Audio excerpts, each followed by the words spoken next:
So first I want to say hi to the Extension School. We have 350 students watching a lecture every day, so I want to say hi to them. And actually I want to especially invite the Extension School and everybody here to see our very modest Tal, right? He didn't tell us he was on 60 Minutes, but that's okay. But Saturday night, Tal is going to be the honorary basketball coach for the women's team, which at the game against Cornell on Saturday at 7 o'clock, which is the biggest game of the season.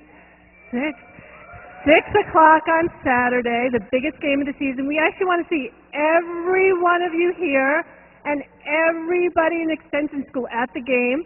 Extension students, I will have free tickets for you. I mean, most of you, 100 of you.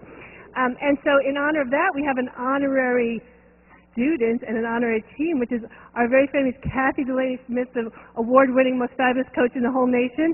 And our women's basketball team is here. Come on up. These are our honorary students. There you go. They're shy. All right, so come see them in action. I'll be there with all my friends and family. Tal will sign your hand. All right, ready, guys? This is the biggest game. These are the Ivy League champs from last year. All right, give them a throw. Throw them out. Throw them out. Go, throw, throw. Let's go. Throw, throw. High. Let's go.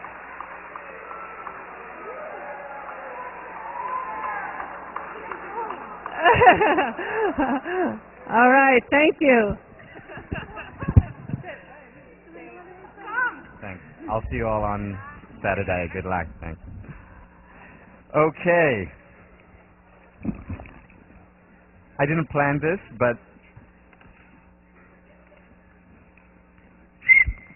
all right. All right. Do I have anything else? No. Okay.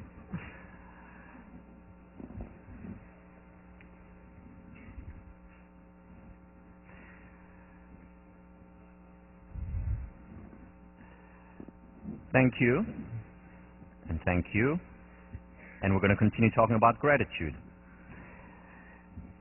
So, last time I ended by talking about my role model, the person who, to me, exemplifies more than anyone else what a true benefit finder is. And when I told about my grandmother, I told you how she wasn't ignoring what wasn't working. She wasn't ignoring the evil, the bad, the negative in her life. However, at the same time, she refused to ignore the positive. In other words, what she insisted on was staying real, being connected to what was around her. And when there was evil and bad, she was connected to that. And at the same time, she was also connected to the good. Benefit finder is not about being a detached Pollyanna. Far from it. The question that we asked last time, and I want to end the lecture today on gratitude before we move on to change, was one, why are not more people benefit finders? Why are more people not optimistic? I mean, you saw the research. People live longer, they're happier, healthier, more successful. Why isn't everyone a benefit finder? Why aren't we all optimists if it pays in both the ultimate currency, the currency of happiness, as well as in hard currency, success currency? Why are not more people benefit finders? And the answer to that was, to a great extent, because of the media. What we have in the media is magnifying, zooming in, magnifying the negative, maximizing it, having it take the entire screen, the entire page, while minimizing the positives. And in many ways, the media makes fault finders out of us. And we need to counter that. How do we counter that? On the macro level, by having good news channels, for example. On the macro level, by having more inspiring art. You know, art throughout history has changed the world. Whether it was during the Dark Ages and the transition to the Renaissance, whether it was during the 18th and 19th century with the Romantic artists and paving the road to freedom, whether it was in mid or 1930s and 40s with the Renaissance, in many ways, of Hollywood, bringing more hope to people. So art plays a very important role. and hopefully we'll continue to do so. So then we talked about the global level, the macro level. On the micro level, we talked about not waiting for bad things to happen, for a tragedy, for something external to happen, for us to be grateful. Because when we're grateful, by definition, we don't take something for granted. And then we shared, and you're also reading the research on gratitude. The key when doing it, when doing this exercise, and as I said, I do it every single day. I've done it since the 19th of September 1999. Every single day, religiously. The key to doing it and not taking this exercise for granted is by maintaining freshness through. If you want, doing it once a week. It's better to do it once a week mindfully than doing it every day and just take it for granted. Okay, check, did that. But ideally you want to do it every day, because by doing it every day, that's when you form a habit, that's when you transform your thinking. And if you do it every day, the key is to vary, to think about different aspects every day, to think about different aspects of your family, if you write family every day, to write about work one week, to write about home the next week. Maintaining mindfulness, focusing on different things that you didn't notice before, creating novel distinctions, as Ellen Langer would say, and visualize. So when you're thinking about your girlfriend or boyfriend and writing your gratitude, visualize them. When you're thinking about the meal that you just had in your dining hall, which was delicious, think about it, visualize, make it as real as possible. That's how children think, and that's why children have this freshness on a day-to-day. They don't take anything for granted. They see life as a miracle. Emerson once said, if the stars would shine once in 1,000 years, we would all look up and praise the glory of this world. But because they shine every day, we take them for granted. For children, that doesn't exist, and part of the reason why it doesn't exist is because they don't think automatically conceptually. They think more perceptually or sensually, and they remain connected to the real. And we can do it simply by visualizing. This is the wonderful research done here, William James Hall, 8th floor. The key to this, as to any change that we're talking about, and we're going to devote more than 2 lectures to change today, as well as the whole of next week. The key is to do it, to just do it. There are no shortcuts. It's not because you've been through a lecture on gratitude and you really understand what a benefit finder means. That will not in and of itself make you a benefit finder. You need to do it, you need to experience it. And it's only through that over time, you will begin to see more and more of the positive in the world and counter the current schema that most of us have literally been imprisoned by, the fault finder schema. William James, in 1890, said that it takes about 21 days to change a habit. It's probably a little bit optimistic, may take a little bit longer, but try it for 21 days. See what happens. There are some people, and I know some of you have already started this after last class. Some people see the benefits immediately, and then the benefits may go away, and then they see the benefits again 6 months later. But try it for at least 21 days, at least a month. Next week it's also going to be your task as part of your weekly assignment. But start today, don't wait. No other way to change. Because what you're doing is gradually chipping away the excess stone. That excess stone, the limitation that has been put on us by the schemas that are all around us, by the news that you read this morning, by most of the conversations, internal conversations that go on, as well as external conversations. And what you're doing when you're doing this simple exercise, and the reason why it works so well, remember, people who do it regularly and mindfully are happier, healthier, are more generous and benevolent, more successful. The reason why it works is because what you're doing is chisel by chisel, chipping away the excess stone. In my book, I talk about Ohad Kamin, my teacher, and I've spoken to him about him a few times in the class. He told me a story once when he was not much older than most of you. He was in his mid-20s, left Israel to, was living in Europe for a few years, ended up in Holland. And after a while, he found himself homeless, literally living under a tree. Cold, it was the winter, penniless, didn't have any money, and without any friends, absolutely miserable. And somehow, for some reason, he said, okay, he was in this depression for a few weeks, and then he said, well, let me try something. Took out a piece of paper, and on this piece of paper simply wrote everything for which he's grateful. So the kind of things that he wrote there, as he told me, Beethoven's Fifth, he loves music. He wrote his parents, who were in Israel. He wrote vanilla ice cream, which until today is his favorite. He thought about his friends back home. All the things, and made a long list of all the things in the world for which he's grateful. And he credits this experience as the turning point in his life. Why? Because he started to focus on something else. Not just on the impossibilities, on the terrible, but on the possibilities, the wonderful. Do this experiment, and by the way, he has this, he's now 55 years old.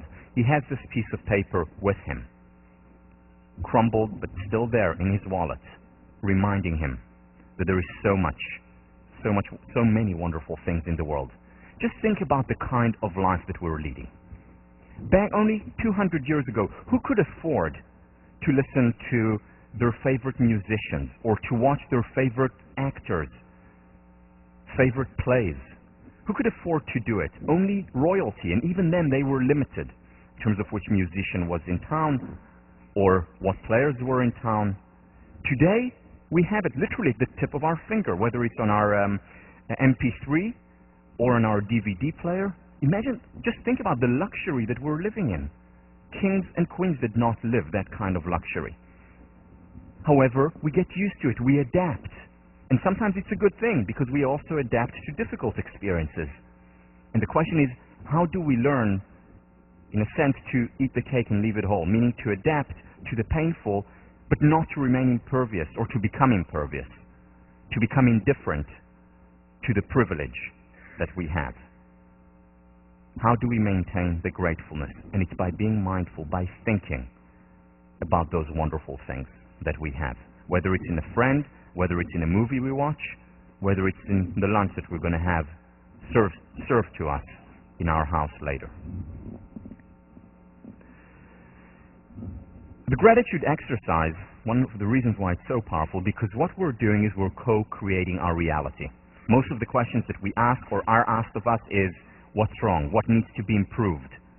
What are my weakness areas? Important questions, not enough. If these are the only questions that we ask, as far as we're concerned, the good does not exist.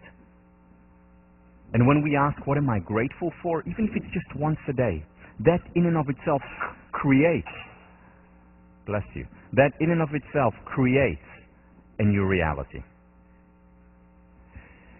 And we begin to see things that we haven't before. So when I do this exercise, and have been doing it for a long time, I notice things today that I wouldn't have noticed had I not been doing this. And I would say, oh, this is something I'm going to write tonight. It's so beautiful. And when I go for a drive and see suddenly a nice mountain in the Hampshires, oh, I'm going to write this down later. And I wouldn't have noticed it. And as far as I was concerned, these things did not exist, just like the children on the bus did not exist, when you were not asking also the right question.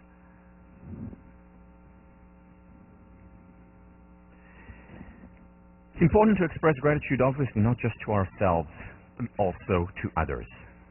A lot of research on that, too. This was done by, and you're reading or you have read the paper by Seligman talking about expressing gratitude to others, whether it's in the form of a letter or a visit or a phone call.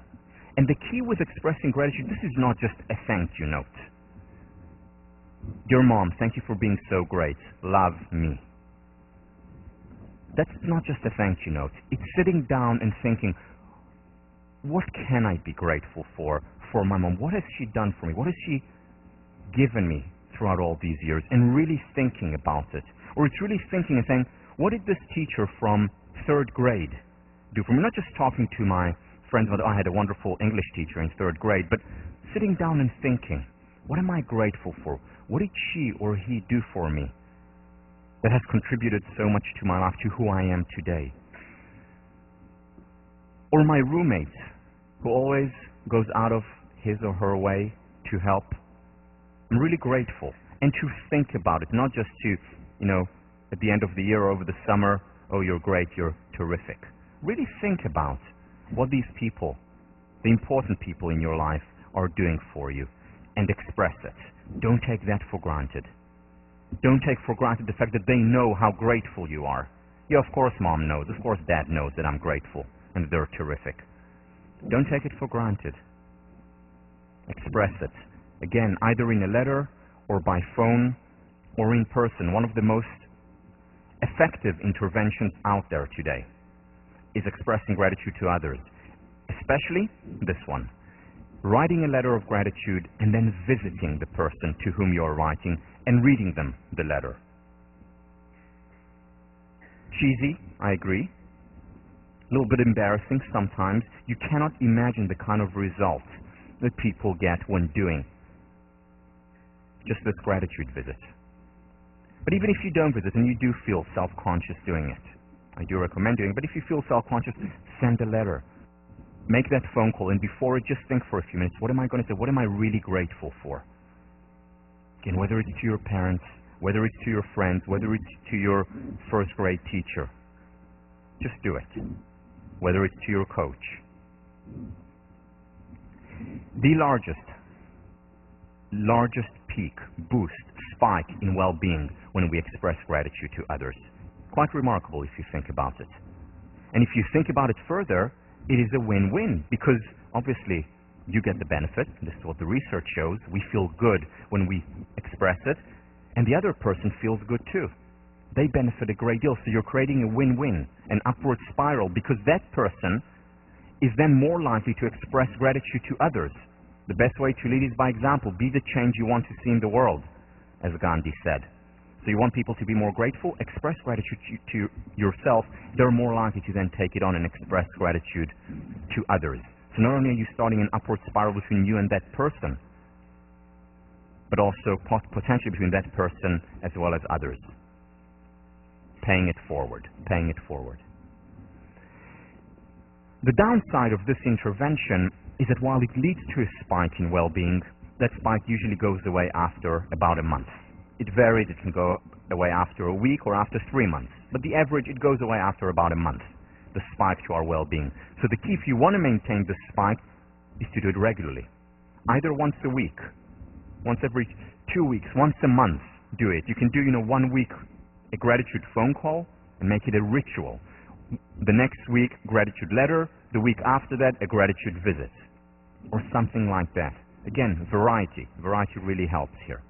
But do it regularly as a ritual. And when we talk about change next week, we'll talk about the importance of rituals. Because in many ways, that's the only change for real, lasting change. Here's one of the surprising findings that Sonia Lyubomirsky found. What she found that if we write that letter, we get a spike in our well-being even if we don't send it. Obviously, if we send it and we get feedback, the spike is even higher. But just the act of writing it, of being grateful, of being open, that in and of itself contributes to well-being. Next week, your response paper is going to be a letter of gratitude, which we will highly recommend you visit the person and read it to them, or at the very least send it if you're not close to them now, physically. But even if you just write it and don't feel comfortable sending it, that in and of itself contributes to our well-being. I want to go a little bit more in depth into how we express gratitude and, in general, how we deal with painful and positive emotions. Once again, Sonia Lyubomirsky did research where she invited participants to talk about or to share the worst experiences of their lives and the best experiences of their lives. And what she did was divide them actually into 4 groups. One group, write about it. Write about the ABC, the affect, the emotion, the behavior, what you did then, and the cognition, what you thought then. 3 times on 3 consecutive days for 15 minutes. First group just wrote about it. The second group talked about it to a tape recorder. About the same best experience, and another group worst experience. Third group, just think about it, ruminate for 15 minutes also on 3 consecutive days. What she looked at was physical and mental health. She looked at how healthy they were. She looked at their physical, how they perceived themselves as healthy or not, how many symptoms they actually had, and then she looked at their mood, how happy they were before the experiment and 4 weeks later. After that, 3 days, 15 minutes each day intervention. There was also a 4th group, which was a control group.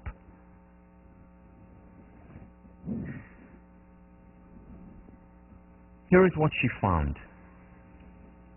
So basically, you have a 3 or a 4 by 2. Writing, talking, and thinking. Study 1 worst experiences, study 2 best experiences. Those who wrote, let me just explicate this, those who wrote about their worst experiences actually felt better and were physically healthier compared to the control group 4 weeks later.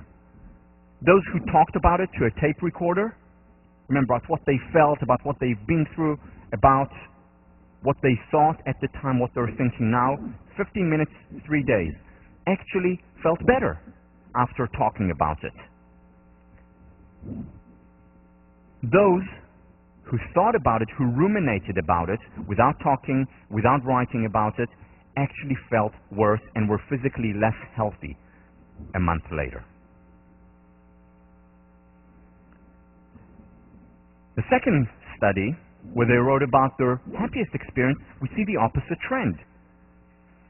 In other words, those who wrote about it, on what they experienced, how they experienced it, what they learned from it, on 3 days for 15 minutes each time, actually felt worse physically as well as mentally after a month.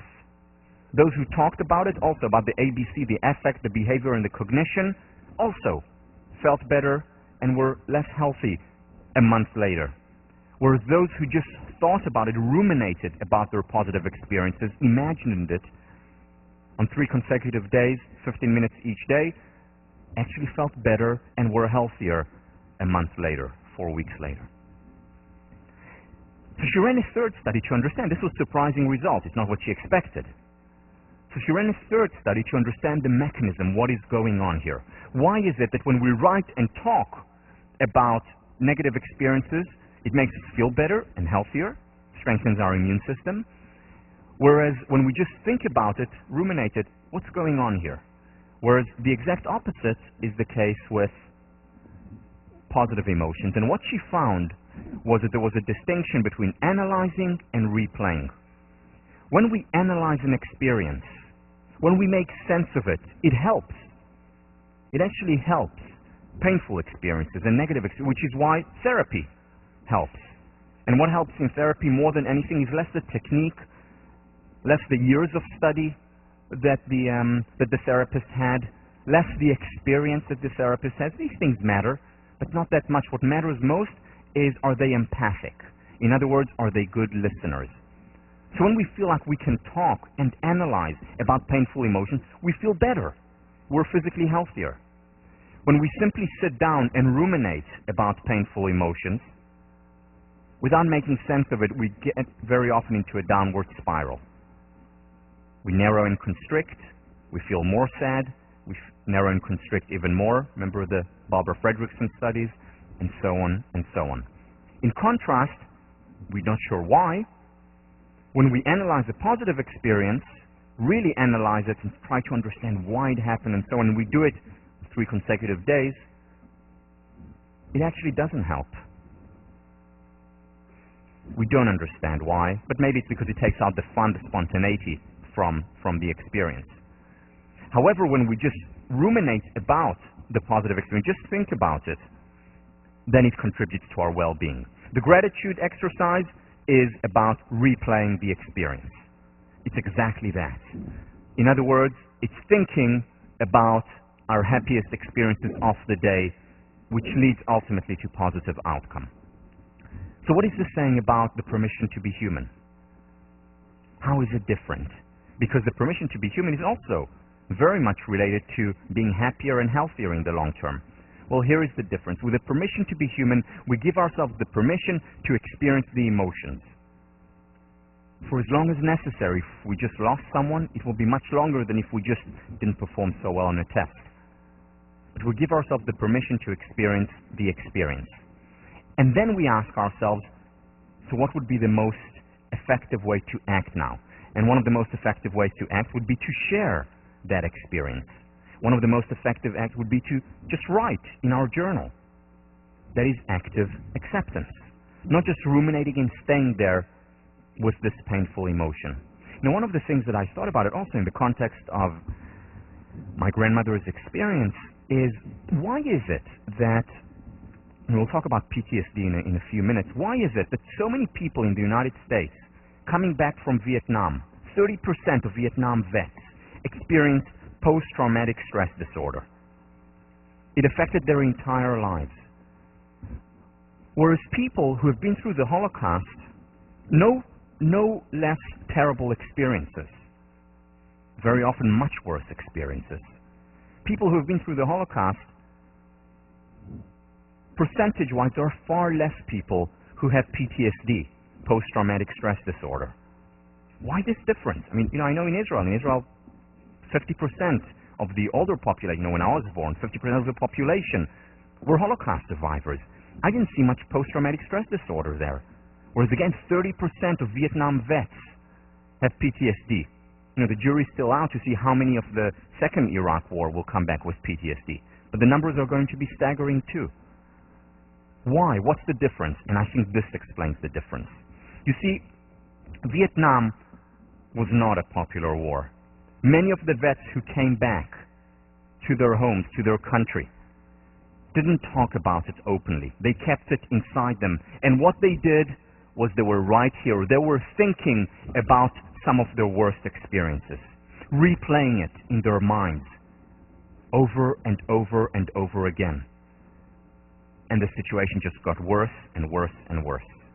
In contrast, people coming from, again, no less terrible experiences in the Holocaust, they came back to their village, they came back to their country, they came to Israel, and what did they do there?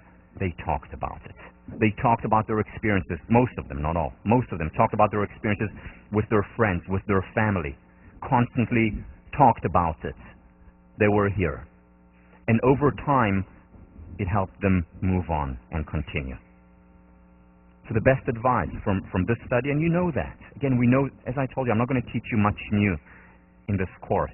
Just want to remind you how helpful it is to have a support group, how helpful it is to share with friends, with family, with a therapist, with a journal in writing. And we'll talk about journaling next week. One of the most effective interventions, both for positive as well as negative experiences. Only we write in a different way. One we analyze, the other we simply replay.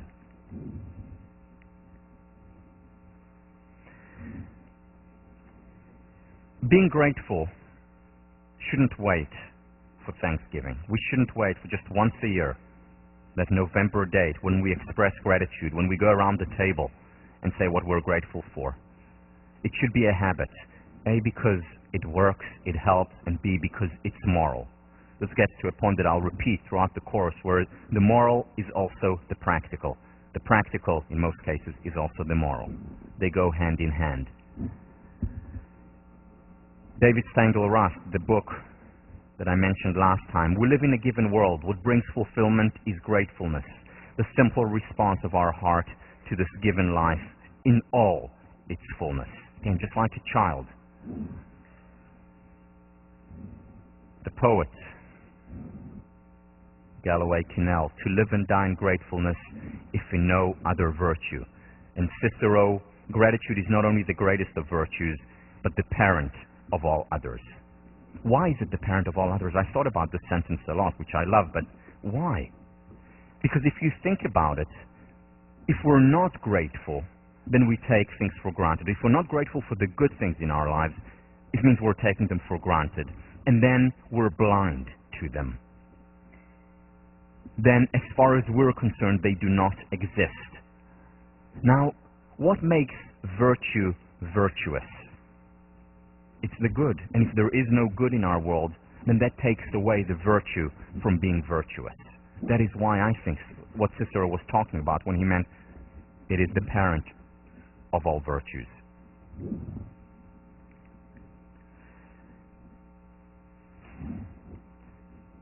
Another consummate benefit finder is a Radcliffe student, or was a Radcliffe student, Helen Keller. Helen Keller can quite literally open our eyes and get us to appreciate what is all around us. She tells a story in her wonderful autobiography about a friend who came to visit her once in Cambridge. There were many more woods at the time, and the friend walked around the woods, and when her friend came back, Helen Keller asked her, "So, what did you see? What did you note?"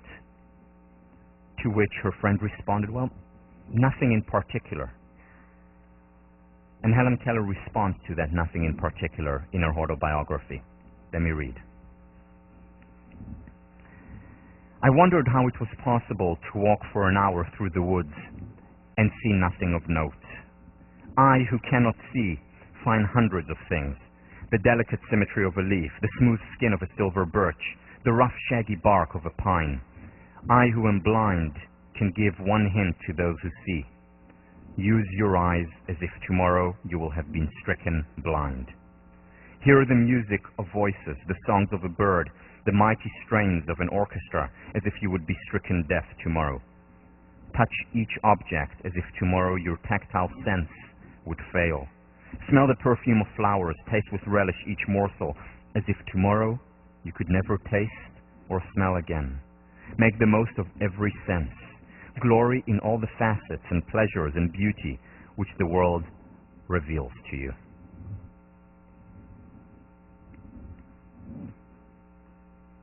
Take a minute twice a day to focus on what is going on around you. Take a minute on your way to class to look at the beautiful grass, at the beautiful trees, at the beautiful snow.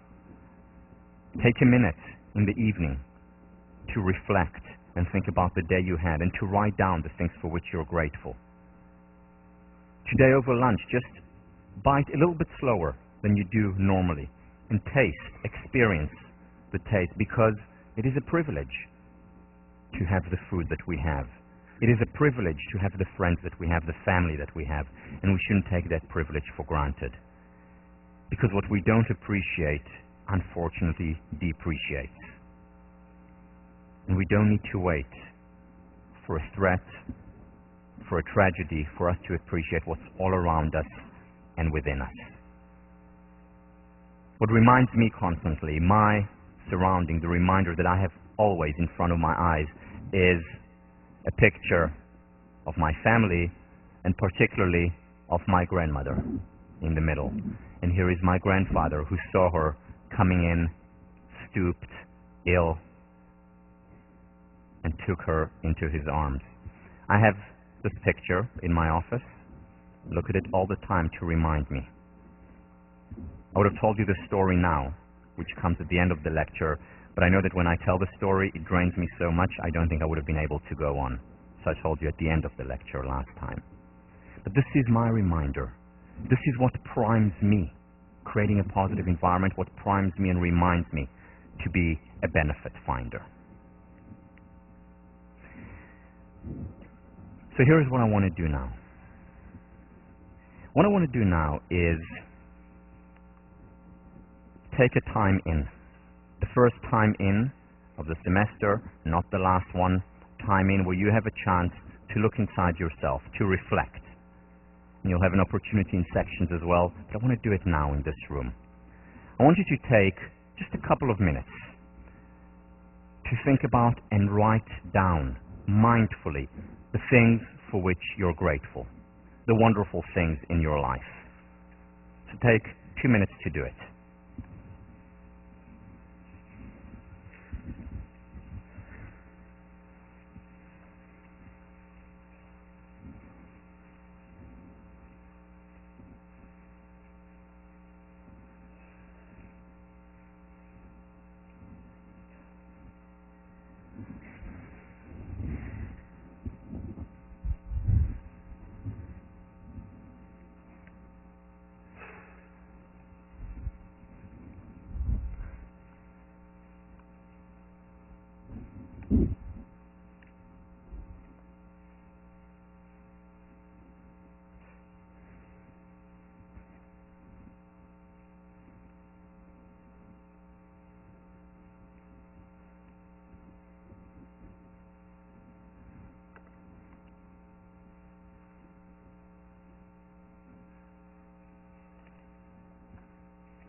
Okay. I want you to it would be great if you could continue this later on as well, but I want to do something else now. Something slightly embarrassing. My apologies in advance. But what I'd like you to do now is share with the person next to you somewhat. You don't need to share everything, and you can have some beeps in the middle if you want censorship. That's fine. But just take a couple of minutes to share with one another, with the person next to you, or if there are 3 of you, just share quickly. I'm just going to give 2 minutes for that, the things for which you're grateful. You can elaborate on one thing, or you can read the list.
take 30 seconds more, 30 seconds more to finish up.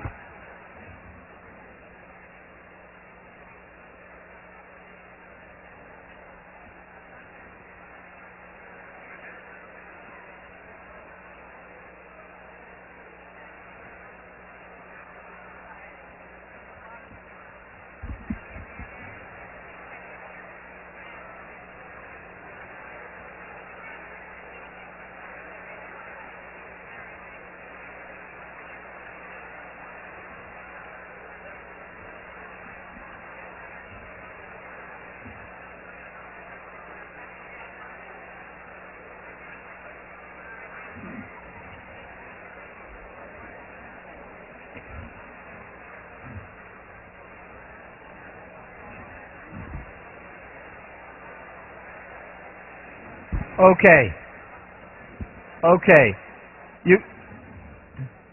You can continue later. I recommend you continue later.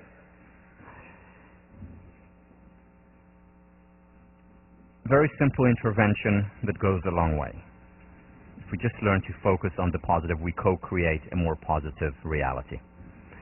What I want to do now, before moving on to the next lecture on change, I want to say a few words about the final project. Remember, the idea of the final project is basically a presentation, anywhere between 20 to 30 minutes, that you will create. This is both for the extension school as well as for the college students. 20 to 30 minute presentation that you will hand in as or about any topic within positive psychology. And by the way, that could also be positive psychological interventions for depression or anxiety. It could be about gratitude. It could be about the mind-body connection. It could be about spirituality and religion. It could be about self-esteem. What I would urge you to do is find the most personally meaningful topic that you want to research. Remember, what is most personal is also most general.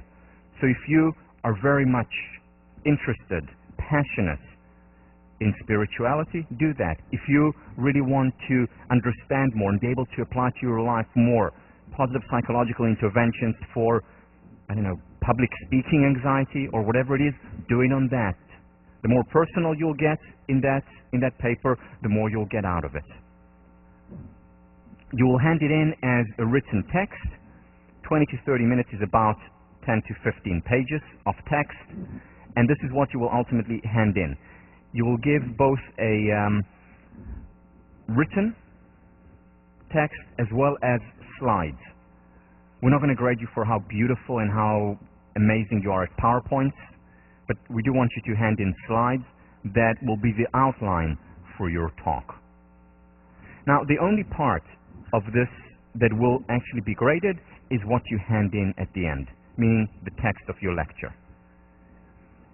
However, in addition to that, the part that will be graded pass-fail, meaning you have to do it, but you're not going to be graded for it, is to give the presentation to other people from your section. Those of you in the extension school will give it to other people in your community. The idea here is paying it forward, getting an idea and doing it. You know, that's how I actually started my speaking career. I had a topic that I was personally interested in, and I gave it to the squash team. I talked about it just to people close to me. And I had a topic, and that evolved over time. So what we want you, for those of you who haven't had experience, is to first of all synthesize material in a topic that you care about, that you think will make a difference in your life, and second, to be able to pay it forward. It has to have reference to research. This is not just a personal story or an autobiography. It has to have reference to research, in addition to, of course, stories that you think capture the point. Probably the most effective way of communicating an idea is through stories. You know, you probably will not remember 10 years from now the research on self-efficacy, but you're much more likely to remember the story of Roger Bannister. So people remember stories, they connect to stories. But at the same time, this is an academic paper, and we want to bridge Ivory Tower and Main Street. So have references to research. And these are the things that would be optional. You can have film clips. If you have a film clip in it and it's a 10-minute film clip, it doesn't count as part of the 10 to 30 minutes, especially if you have a 20-minute film clip, unless it's you giving a lecture, which is fine. And include exercises. So if this was a workshop, what exercise would you do? Would you have, the participants express gratitude to one another? Would you have them write in a journal? Would you have them go out and exercise physically later? So include exercises as well. Here are the dates. So this is, these are your deadlines, or rather your lifelines in this project. March 20th, just before spring break, all you need to do is let your TF know your topic. One word, one sentence. It's gratitude, it's spirituality, it's mind-body, specifically physical exercise. Just let them know. Now, you may change that a week later or 2 weeks later, but we would just want you to start honing and thinking about what your likely topic will be. So that's March 20th. April 7th, give you some time after spring break so you don't have to work on it over spring break, though we hope you will at least think about it and read some stuff over spring break. April 7th, one-page outline, a draft of your topic. Again, this is not graded. This is just for you, meaning pass-fail, where you have to hand it in. Just for you, and then you can talk to your teaching fellow about it. By May 3rd, give the presentation to at least 3 or 4 classmates. If you're at the extension school, give it to other people and ask them for feedback. And you will get feedback, ideally written feedback, and we'll talk to you about the process later on when the time comes. Again, this is not graded. It's for you. It's for you as well as for the participants, because you're paying it forward. It can be a rough draft. It is a rough draft. And they'll give you feedback and say, well, what I felt was missing was maybe an extra story, or I felt like you weren't grounded enough in research, or introduce a little bit more energy, or whatever it is. Get feedback from them to help you. And then a week later, the final project will be due. Any questions about this? If you have a question, probably others have the same question. So any questions about the final project?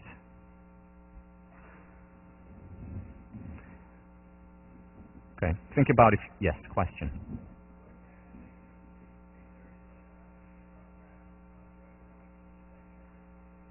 No, it's not in section. You will actually, okay, so the question is, where do you make the presentation? You will have to get together with your group, the other 3 or 4, probably be 3, and give each other the presentation. If you want to do it with PowerPoint and the whole thing, that's perfectly fine. If you just want to read it or speak it, that's perfectly fine too. Your choice, whatever you think would be most helpful to you. Again, this project is for you. It's for you and for others, hopefully, who will benefit from hearing what you have to say. Students who have done it, we've done it already for the last 2 years. The first year where I taught it, we just had a regular paper. And students enjoy this process so much more, get so much more out of it, and it stays with them because it's something that you can take and again pay forward also when you're done here. Other questions? Yes.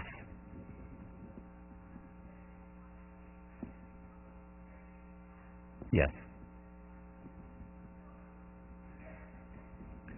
Good question. So are you supposed to narrow down a topic as opposed to being very general like spirituality? Up to you. Up to you. You can give an overview and then at the end of your presentation say, these are some of the interesting studies, but if you want more information, you can look there. Or you can do something very particular. So the benefit of church going, or the benefit of aerobic exercise. It can be very specific or much more, or the psychological benefit of aerobic exercise can be very specific or very general. Up to you. Whatever you think will be more interesting to you. And what often happens, and we found this, is that once you get into the literature, go through PsycInfo, read a lot of studies there, that's when you understand, okay, I have so much material on just this specific point, I'm going to focus here. Or I really want an overview of this whole topic. And then in later presentations, or I'll create a whole class just based on this topic later on. Or a website. There are actually many students who created websites based on their project. There was another hand up there, or were you just saying hi? Hi. Yes, Deb. They can't hear you. They can't hear. For extension students who are all over the world, you're going to pick 2 or 3 people anywhere. Family, friends, whomever it is, but people who will be beautiful enemies to you, who will give you real feedback because they care about you. Good. All right. Well, right, if you have further questions, ask your TF or ask me.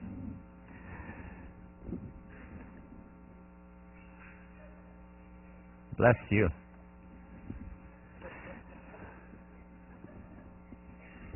Change. In many ways, we've been talking about change the whole class.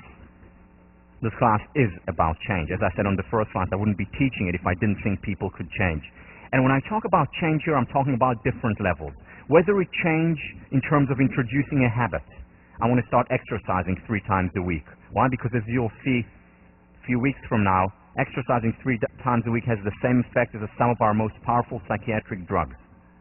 Or let's say a habit you want to introduce is, I want to introduce more spirituality to my life. Or change could be, I want to be happier.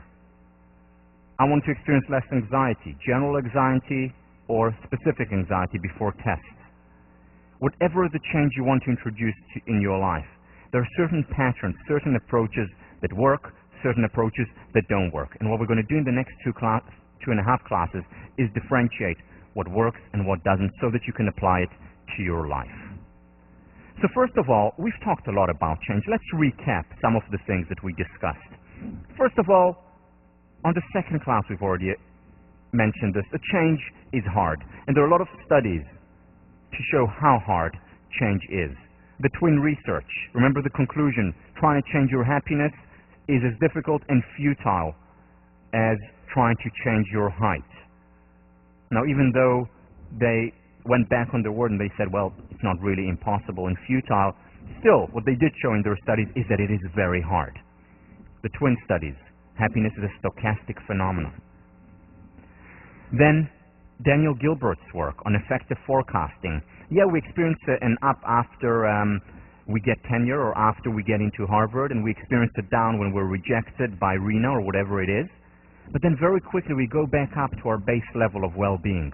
And most of our life looks like this, around this straight base level. It's very difficult to get an upward trajectory. Possible through coping, for example, but it's difficult. The Cambridge Somerville study, a 5-year intervention that ultimately led to negative change, where there was more alcoholism among the people who did go through that intervention, with the bright and the best. Psychologists, psychiatrists, social workers, programs. So we know change is hard, whether it's on the individual level or on the societal level. However, we also know that change is possible. We know that many of the people who argue that change is not possible are making the error of the average, looking at the average score as opposed to outliers, as opposed to people who have introduced change. And when we study change, it's the exception that proves the rule. So if change is possible, if some people have been able to change, whether it's through therapy, whether it's by reading a book, whether it's being part of a class, whether it's through a conversation, sometimes a single sentence that makes a difference to an entire life, there are the exceptions, but the question is no longer whether or not change is possible. The question is, how is change possible? And this is the question that we're going to address in much greater depth on a higher level of the spiral in these lectures.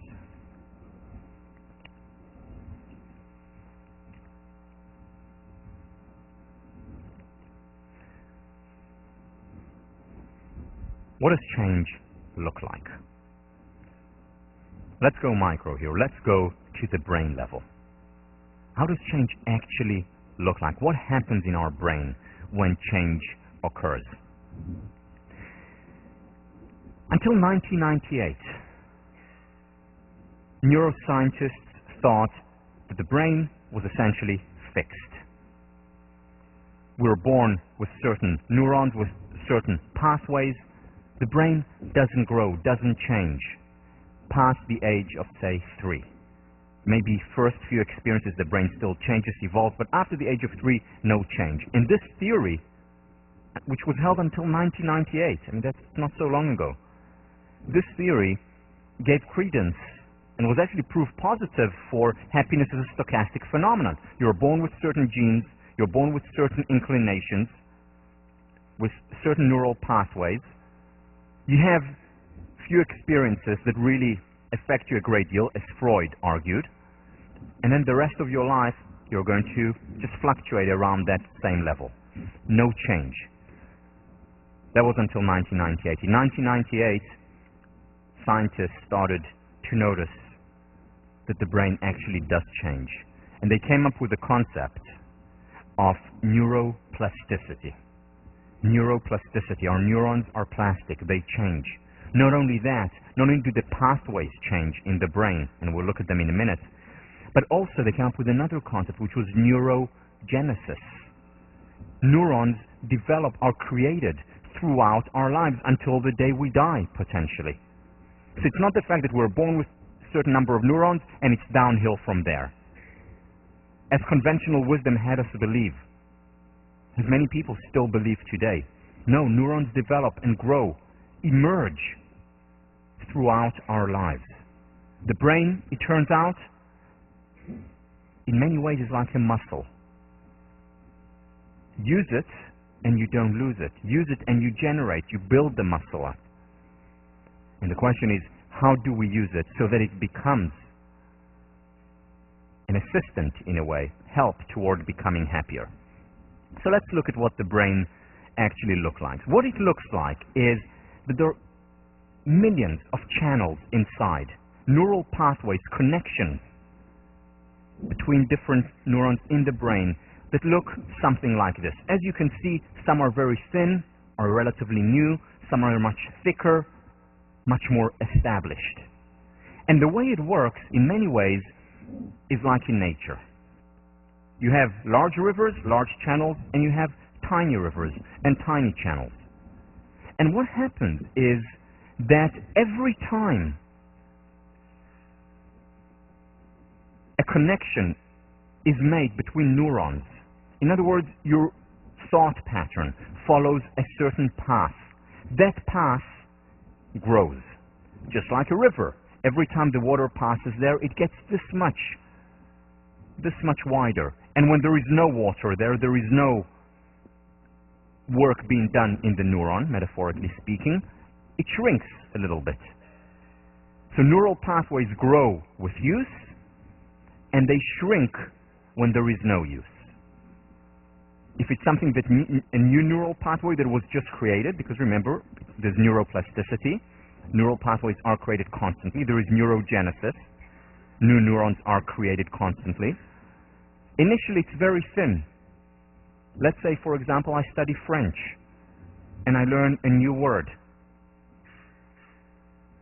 A new connection is made in my brain. Now, if I hear the word once, and never again, the neural pathway will disintegrate, will disappear. However, if I continue hearing that word over and over and over again, after a while it will become thicker and thicker.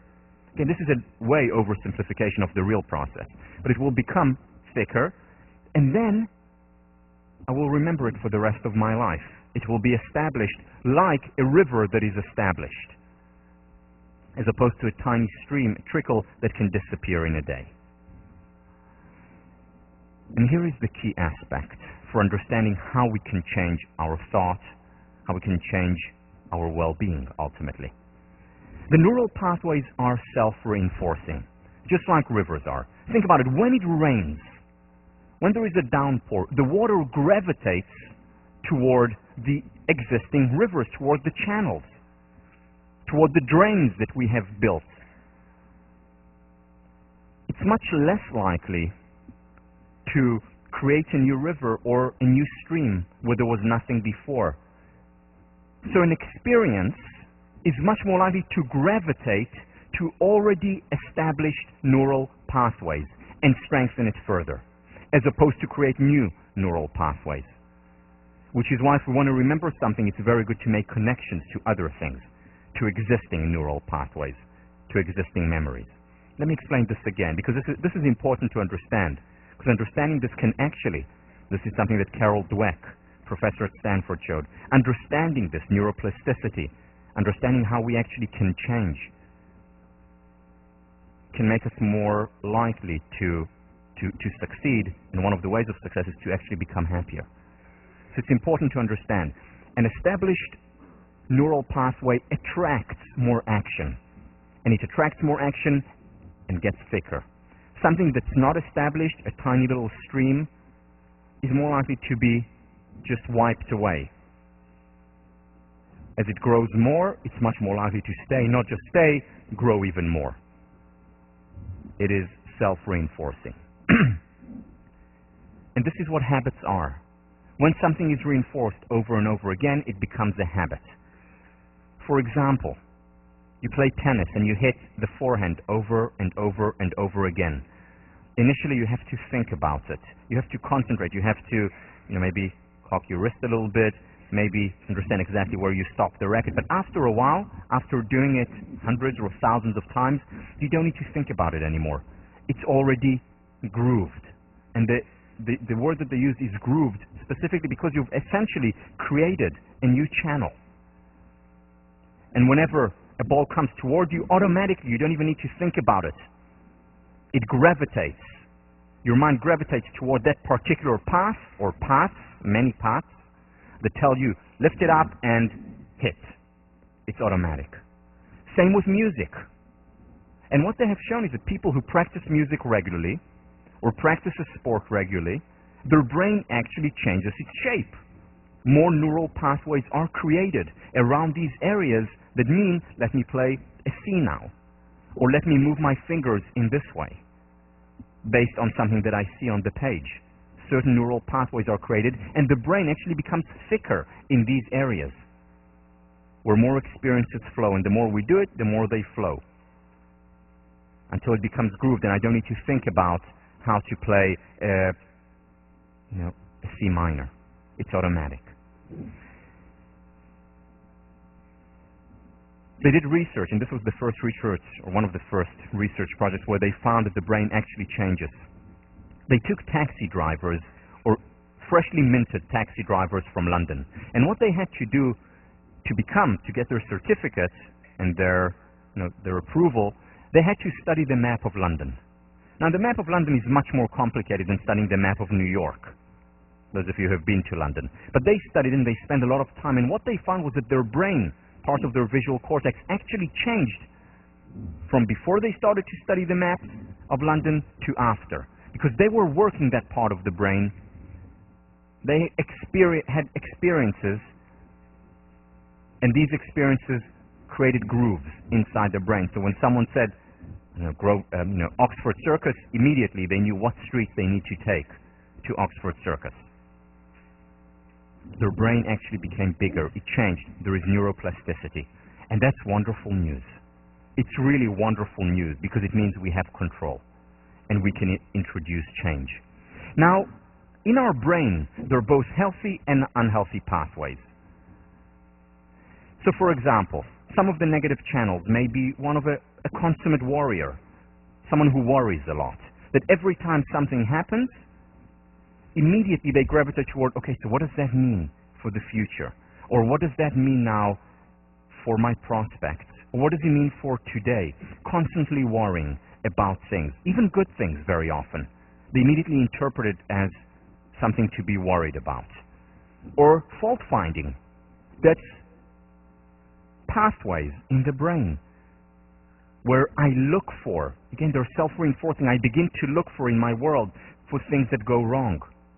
Remember my personal experience where when I got the fellowship as a senior here, and I got the fellowship and immediately my brain gravitated toward, okay, but why didn't I get that other one? I had so many things to be grateful for. But as a fault finder, immediately the neural pathway, the river that this experience fell into, was the largest one. And the largest one for me at that time was being a fault finder. Then there are positive channels as well. What are the positive channels? Benefit finder. A person who is able to find benefits even in the hardest circumstances. May not say that things happen for the best, but people make the best of things that happen. The optimist. Again, much larger, much wider channels for optimism, and experiences gravitate toward there. Today we know much more how the brain works and where these channels exist. So let me give you an example of one of the things we know. One of the things that we know is that people who have more action on the left side of the prefrontal cortex compared to the right side of the prefrontal cortex are generally happier, more susceptible to positive emotions, more resilient in the face of painful emotions. More activation here, prefrontal cortex, compared to the right side of the prefrontal cortex. People who have more activation on the right side compared to the left side of their prefrontal cortex are generally more depressed.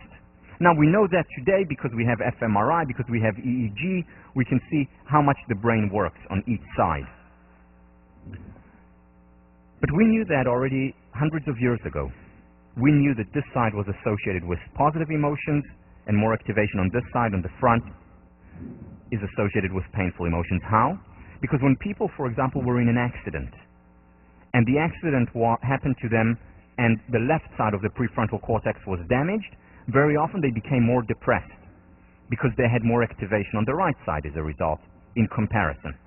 People who had an accident on the right side, on the other hand, on the right side, very often became happier.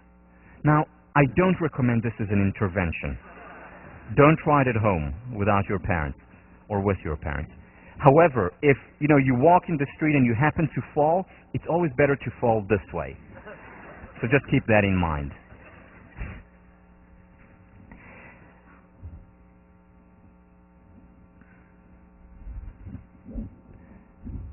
The important thing to keep in mind then is that very often the same trigger causes very different reactions.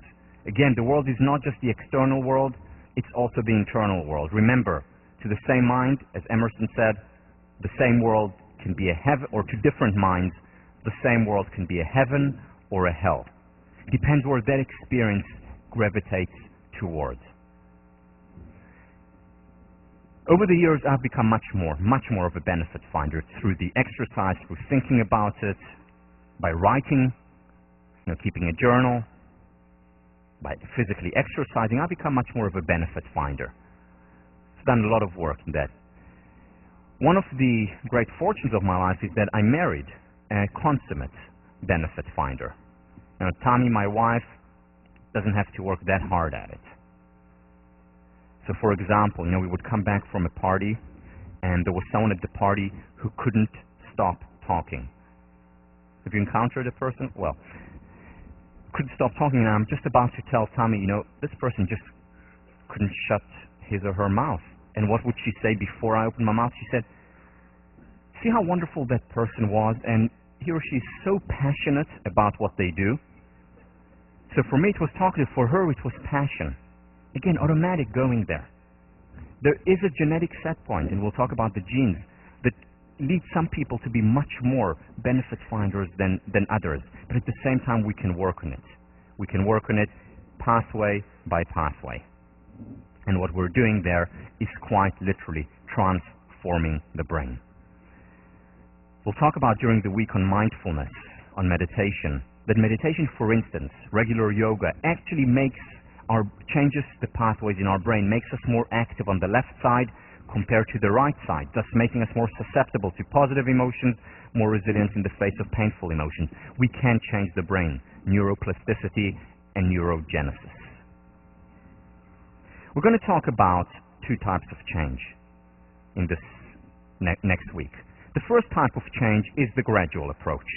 This is the change of gradually chipping away excess stone. This is the change that we see in nature with the water sweeping away the stone, making it thinner.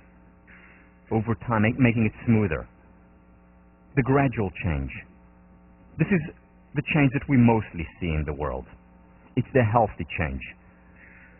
There is no quick fix. It takes time. However, the change process can be as enjoyable as the outcome. Think about learning how to play a musical instrument.